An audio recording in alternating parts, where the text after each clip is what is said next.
مطمئنم که خبر جدایی شاهین نجفی از لیلی رو شنیدین و چیزی که برای من جالبه کامنت ها و پستاییه که راجع به این مسئله میبینم که این طلاق چقدر برای سیل عظیمی از جمعیت غیر قابل هضمه.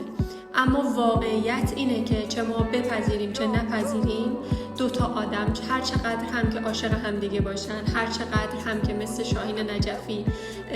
برای عشقشون آهنگ خونده باشن و یا مثل خیلی ها مثل من، مثل امثال من برای به دست آوردن اون عشق، برای به دست آوردن اون زندگی در مقابل خانوادهشون ایستاده باشن، بالاخره یک روزی قراره که اگر اون انتخاب اشتباه باشه اون مسیر از همدیگه جدا بشه و این جدا شدن مسیر پایان زندگی نیست، اصلا یه آغاز دوباره است. من خیلی ها رو در دور و بری ها میشناسم که بعد از طلاق نه تنها به اون زوالی که از بچگی توی ذهن ما بوده نرفتن، بلکه زندگیشون خیلی خیلی خیلی بهتر و قشنگتر از قبل شده. انسان ها حق دارن که انتخاب کنن، اشتباه بکنن، اون انتخاب رو تموم بکنن و دوباره زندگی بکنن.